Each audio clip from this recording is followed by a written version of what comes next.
Think about the biggest nations in the world. Japan. You want to think of Japan. Don't think of anything in Japan. Just think of its brands. Toyota, Honda, Mitsubishi, Sony. You can go on and on. Think of South Korea, Kia, Hyundai. You can go on and on. Germany, Mercedes-Benz, Adidas, Opel, Volkswagen. You could go on and on. America. Almost everyone in this room can name a US brand and we won't exhaust it. That is why they are the most powerful economy in the world. The intelligence is to understand that ideas can grow and that the human will can be the architect of that growth. But that we have to numb ourselves to the limitations that we see every day. Like she rightly said, we shouldn't think about what is going wrong in Nigeria.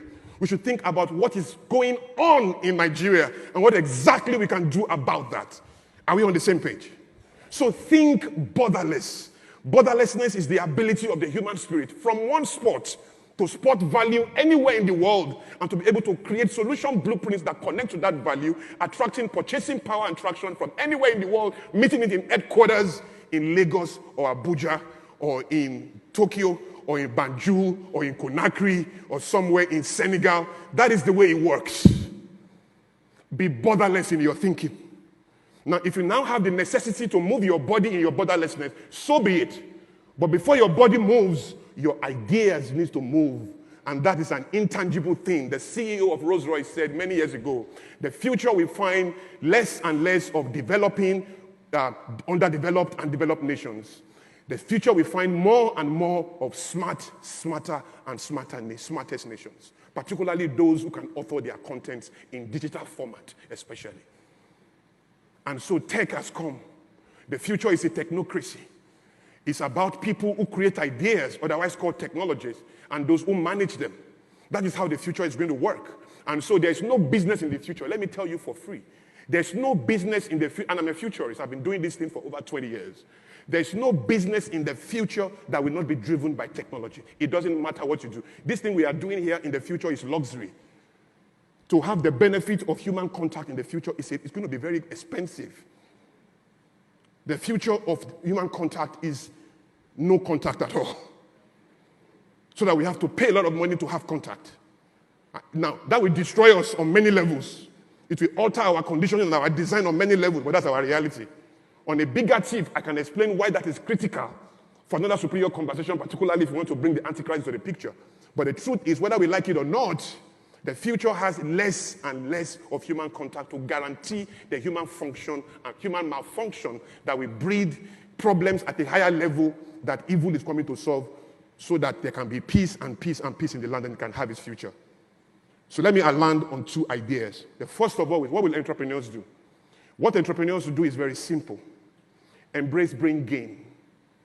The diaspora must understand its own responsibility. I am convinced by the Spirit of God and by facts and study that no nation in the world will grow without its diaspora. Diaspora has always been the blessing of nations. If you think about it, everybody you know in the Bible, from Joseph, diaspora, Isaac, diaspora, Abraham, diaspora, Ezra, Daniel, diaspora. Even the idea of Jesus coming down, diaspora, that God came down, diaspora. Jesus went to Egypt, diaspora, coming back home. Israel being formed in a day, diaspora. There is no nation that has grown without a collaboration and organization of its weighty diaspora. The brain drain that we'll experience has now been converted into a potential brain gain. And that gain must be understood by organizing to wake up the diaspora to its socio-economic and political destiny in the continent. The way that we work is that every year, about $48 billion is sent home in remittances. That $48 billion is so huge, it's the biggest income in the continent. But guess what is coming to solve? Welfare economics. Money for shoe, for house, for rents, and all of that. And we know that anybody living abroad sending money home is sending less than 5% of his income.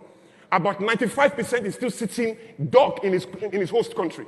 Now, if we mobilize Africans to begin to understand that they can repatriate just 20% without losing the 5% that they had before, take another 15% and repatriate it home. But that repatriation now is not for welfare economics, it's for investment in ideas.